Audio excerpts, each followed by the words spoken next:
बहुत समय पहले की बात है। अकबर के राज्य में एक छोटा सा गांव था जहां मिट्टी के अखाड़ों की बड़ी धूम रहती थी। गांव के सबसे बड़े अखाड़े का मालिक था उस्ताद रहमान पहलवान। उसके अखाड़े में दूर दूर से पहलवान आकर कुश्ती सीखते थे।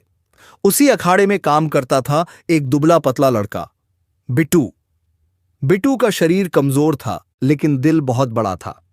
सुबह से लेकर रात तक वह अखाड़े की मिट्टी साफ करता, पहलवानों के कपड़े धोता, बादाम वाला दूध बनाता और सबकी सेवा करता। गांव के लोग उसे ककड़ी पहलवान कहकर चिढ़ाते थे।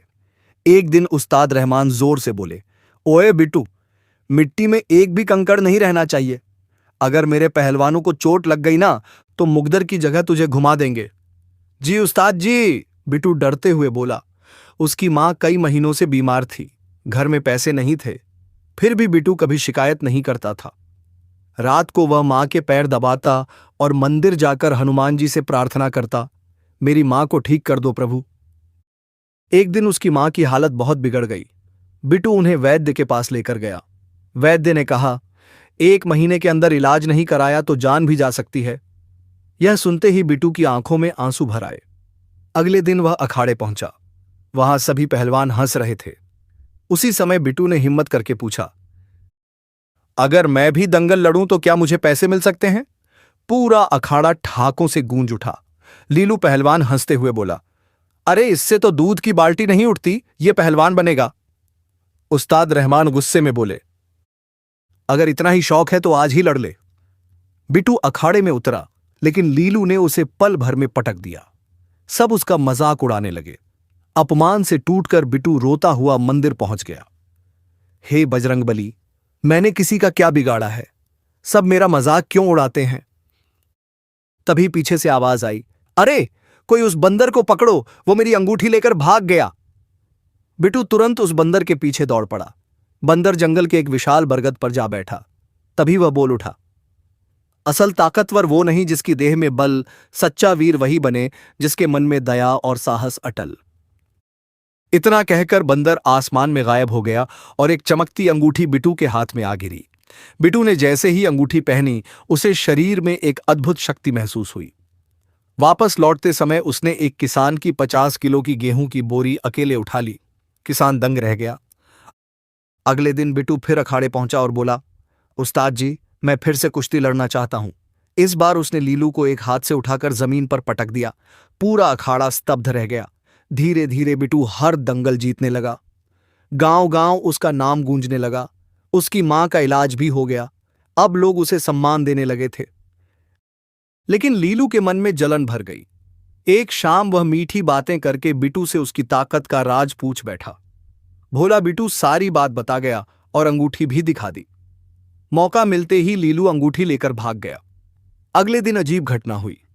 लीलू से आधी भरी दूध की बाल्टी भी नहीं उठ रही थी। उसका शरीर कमजोर पड़ चुका था। वह घबराकर रोने लगा। अंगूठी उसकी उंगली में फंस गई थी और निकल ही नहीं रही थी। तभी बिट्टू वहां पहुंचा। सब लोग लीलू पर हंस रहे थे, लेकिन बिट्टू उसके पास गया और प्यार से बोला, परेशान मत हो भैया। उसने आराम से अंगूठी निकाल दी। लीलू शर्म से रो पड़ा। मैंने तुम्हारे साथ गलत किया, फिर भी तुमने मेरी मदद की। बिट्टू मुस्कुराया। बल शरीर से नहीं, मन से आता है। उसी समय गांव में खबर फैली कि अकबर अपने मंत्री बीरबल के साथ आसपास के गांवों का दौरा करने आने वाले हैं। गांव में उत्साह फैल गया।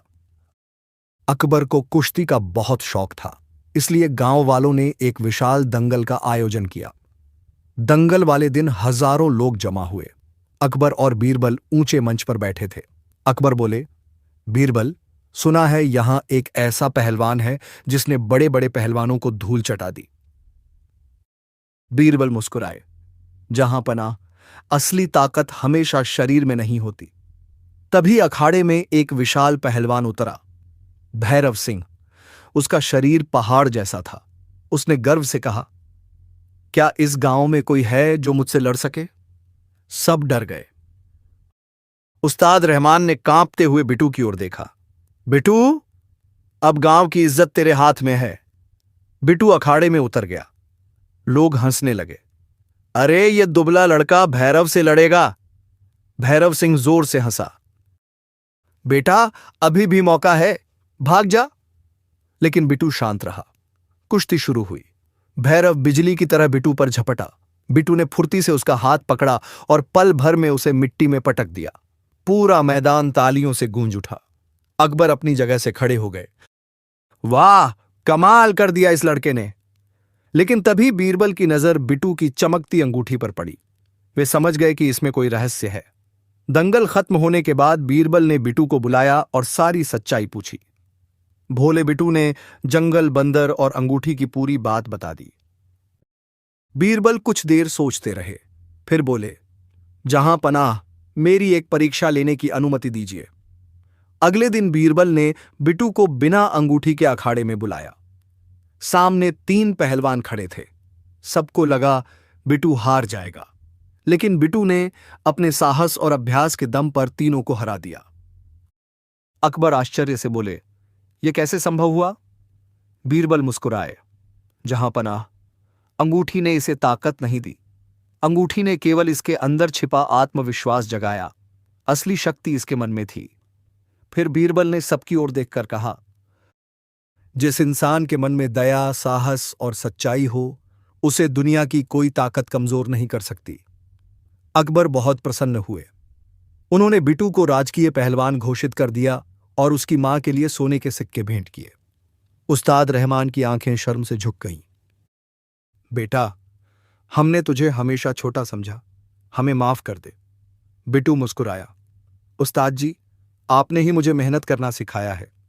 लीलू आगे बढ़ा और बोला, आज से मैं भी मन से मजबूत बनने की कोशिश करूंगा। कुछ समय बाद बिटू पूरे राज्य का सबसे प्रसिद्ध पहलवान बन गया। लेकिन इतनी प्रसिद्धि मिलने के बाद भी उसने कभी घमंड नहीं किया। वह हमेशा जरूरतमंदों की मदद करता और हर जीत के बाद मंदिर जाकर हनुमान जी को धन्यवाद देता। और तभी से लोग कहा करते थे, जिसके मन में दया और साहस हो, उसे दुनिया की कोई ताकत हरा नहीं सकती। ऐसी कहानियां प्रत्येक दिन आपको मिल सकती हैं। सिर्फ एक बार मेरे चैनल को सब्सक्राइब कर दें।